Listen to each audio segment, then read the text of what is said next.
Wuthering Heights, Audiobook. Chapter 33.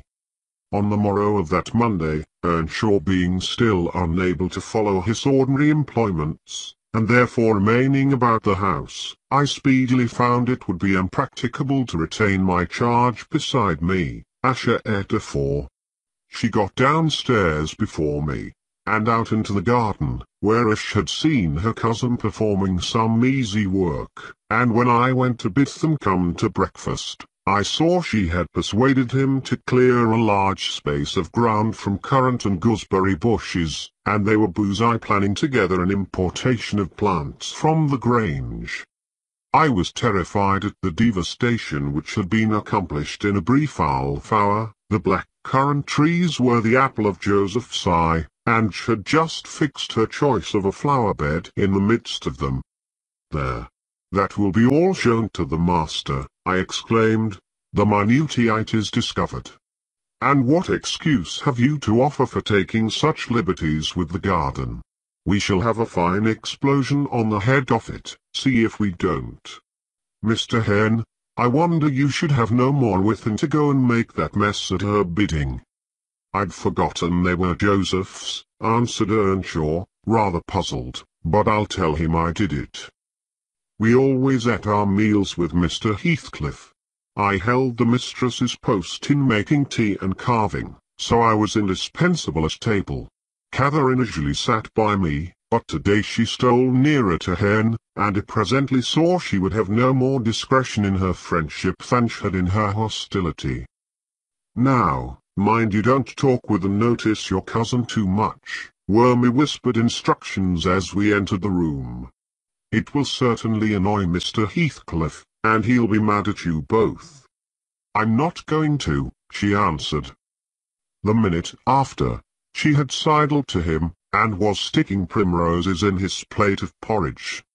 He dared not speak to her there, he dared hardly look, and yet she went on teasing, till he was twice on the point of being provoked to laugh. He frowned, and then she glanced towards the master, whose mind was occupied on other subjects than his company, as his countenance evinced, and she grew serious for an instant, scrutinizing him with deep gravity. Afterwards she turned, and recommenced her nonsense. At last, Anne uttered a smothered laugh.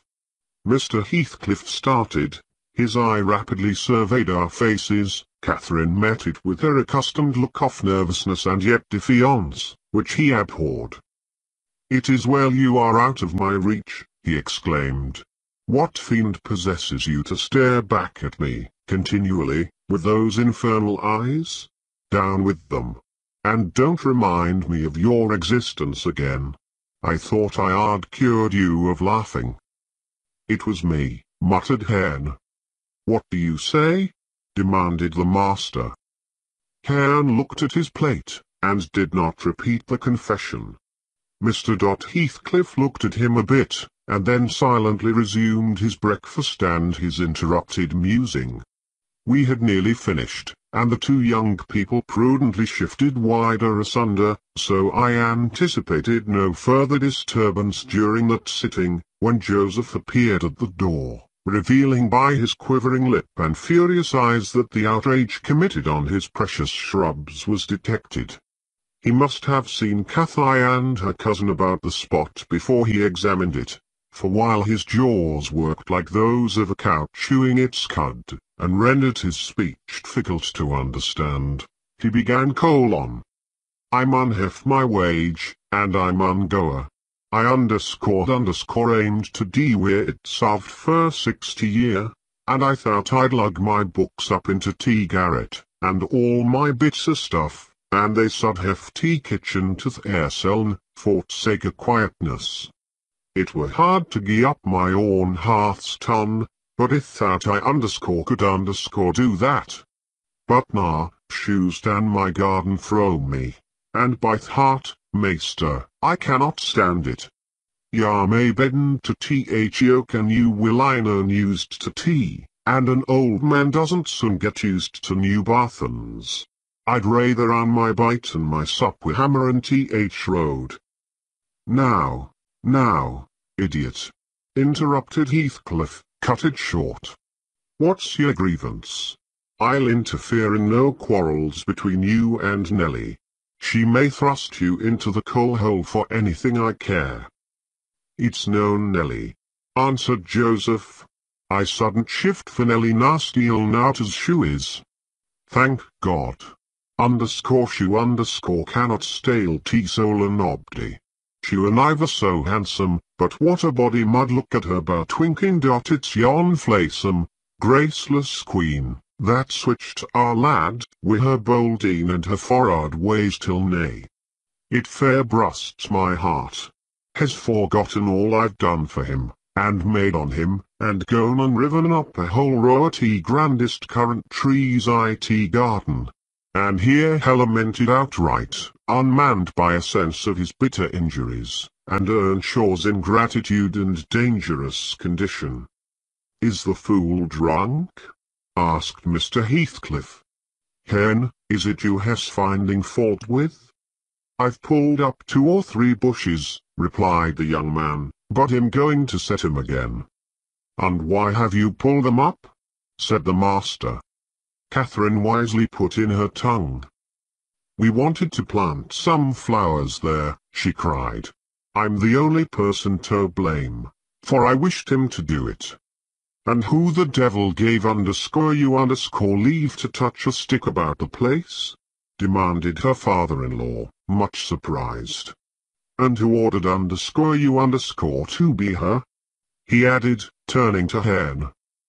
The latter was speechless. His cousin replied, "You shouldn't grudge a few yards of earth for me to ornament, when you have taken all my land."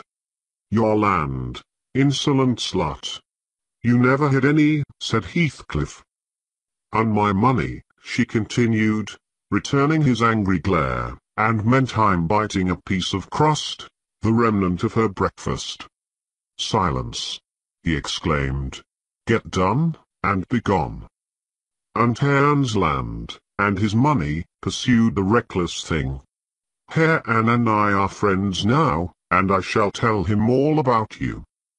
The master seemed confounded a moment, he grew pale, and rose up, eyeing her all the while, with an expression of mortal hate. "If you strike me, Herne will strike you," she said, "so you may as well sit down." "If Herne does not turn you out of the room, I'll strike him to hell," thundered Heathcliff. "Damnable witch! Dare you pretend to rouse him against me? Off with her! Do you hear? Fling her into the kitchen. I'll kill her, Elendine, if you let her come into my sight again." Herne tried, under his breath, to persuade her to go. "Drag her away," he cried, savagely. "Are you staying to talk?" And he approached to execute his own command. "He'll not obey you, wicked man, any more," said Catherine, "and hell soon detest you as much as I do." Wished, muttered the young man, reproachfully. "I will not hear you speak so to him." "Have done." "But you won't let him strike me?" she cried. "Come, then," he whispered earnestly. It was too late. Heathcliff had caught hold of her. "Now, you go," he said to Earnshaw. "Accursed witch! This time she has provoked me when I could not bear it, and I'll make her repent it forever." He had his hand in her hair. Herne attempted to release her locks, entreating him not to hurt her that once. Heathcliff's black eyes flashed. He seemed ready to tear Catherine in pieces, and I was just worked up to risk coming to the rescue, when of a sudden his fingers relaxed. He shifted his grasp from her head to her arm, and gazed intently in her face. Then he drew his hand over his eyes, stood a moment to collect himself apparently, and turning anew to Catherine, said, with assumed calmness, "You must learn to avoid putting me in a passion, or I shall really murder you some time.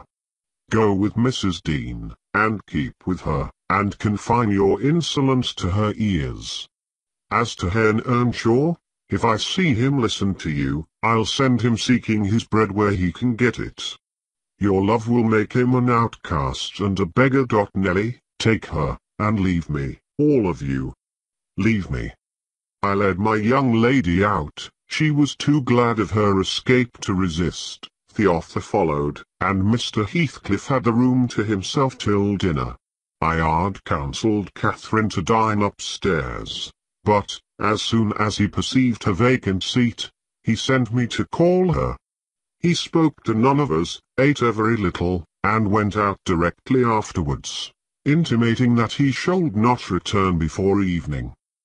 The two new friends established themselves in the house during his absence, where I heard Herne sternly check his cousin, on her uttering a revelation of her father-in-law's conduct to his father. He said he would suffer a word to be uttered in his disparagement, if he were the devil. It didn't signify. He would stand by him, and he'd rather she would abuse himself, as she used to, than begin on Mr. Heathcliff.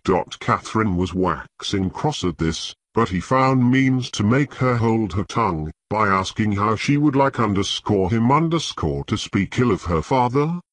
Then she comprehended that Earnshaw took the master's reputation home to himself, and was attached by ties stronger than reason to break chains, forged by habit, which it would be cruel to attempt to loosen.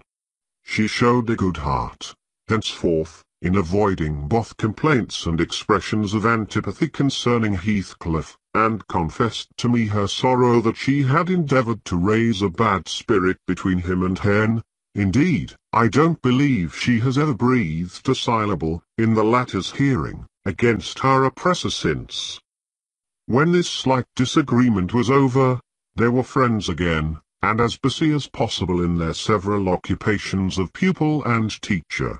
It came in to sit with them, after I had done my work, and I felt so soothed and comforted to watch them, that I did not notice how time got on. You know, they both appeared in a measure my children. I had long been proud of one, and now, I was sure, the other would be a source of equal satisfaction. His honest, warm, and intelligent nature shook off rapidly the clouds of ignorance and degradation in which it had been bred, and Catherine's sincere commendations acted as a spur to his industry. His brightening mind brightened his features, and added spirit and nobility to their aspect. I could hardly fancy it the same individual I had beheld the day I discovered my little lady at Wuthering Heights, after her expedition to the crags. While I admired and they laboured, dusk drew, and with it returned the master. He came upon us quite unexpectedly, entering by the front way, and had a full view of the whole three, ere we could raise our heads to glance at him. Well, I reflected, there was never a pleasanter, or more harmless sight, and it will be a burning shame to scold them. The red firelight glowed on their two bonny heads, and revealed their faces animated with the eager interest of children, for, though he was 23 and she 18, each had so much of novelty to feel and learn, that neither experienced nor evinced the sentiments of sober disenchanted maturity. They lifted their eyes together, to encounter Mr. Heathcliff. Perhaps you have never remarked that their eyes are precisely similar, and they are those of Catherine Earnshaw. The present Catherine has no other likeness to her, except a breadth of forehead, and a certain arch of the nostril that makes her appear rather haughty, whether she will or not. With Herne the resemblance is carried farther. It is singular at all times, it was particularly striking, because his senses were alert, and his mental faculties wakened to unwonted activity. I suppose the resemblance disarmed Mr. Heathcliff. He walked to the hearth in evident agitation, but it quickly subsided as he looked at the young man, or, I should say, altered its character, for it was there yet. He took the book from his hand, and glanced at the open page, then returned it without any observation, merely signing Catherine away. Her companion lingered very little behind her, and I was about to depart also, but he bid me sit still. It is a poor conclusion, is it not? He observed, having brooded early in the scene he had just witnessed.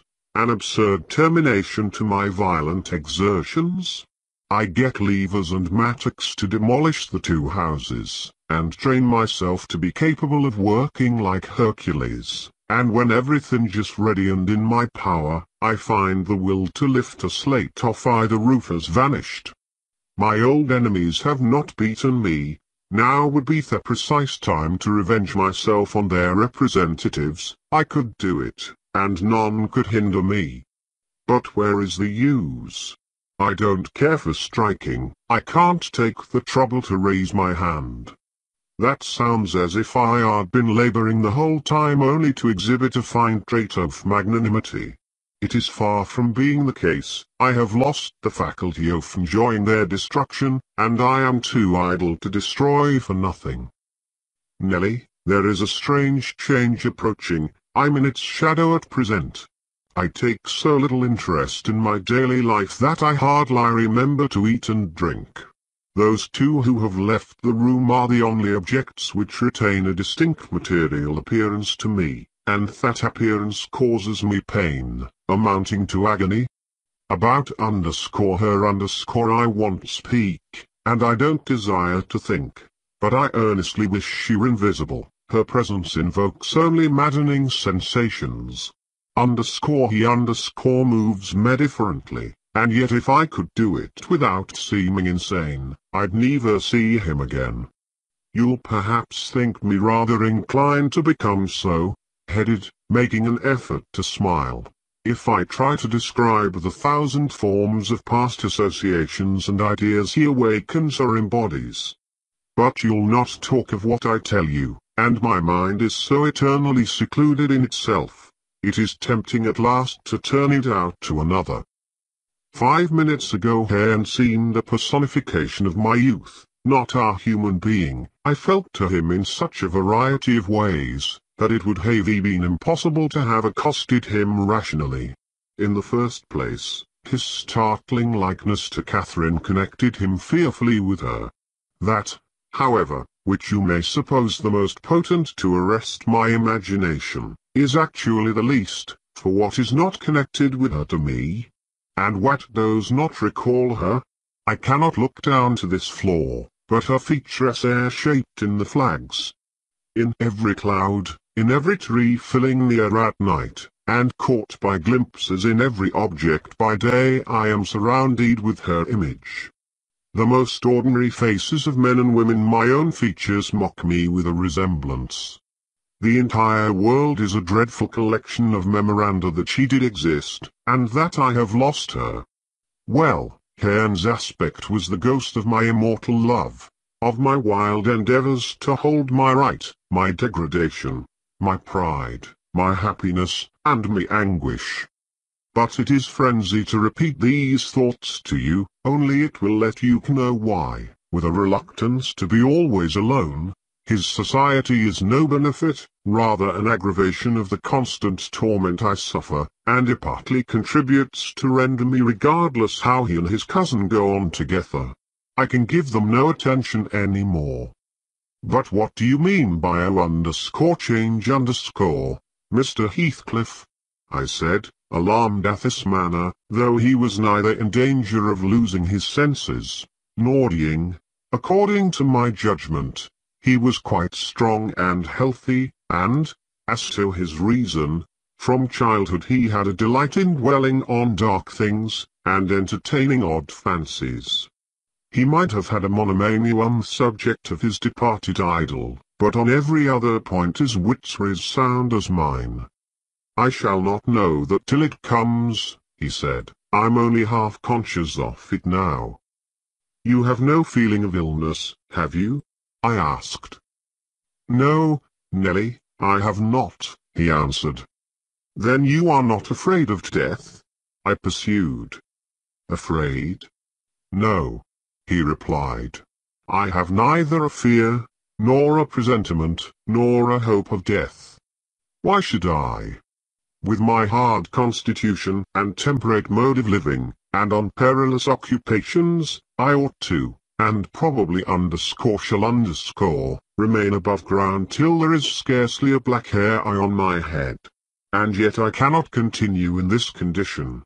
I have to remind myself to breathe, almost to remind my heart to beat. And it is like bending back a stiff spring.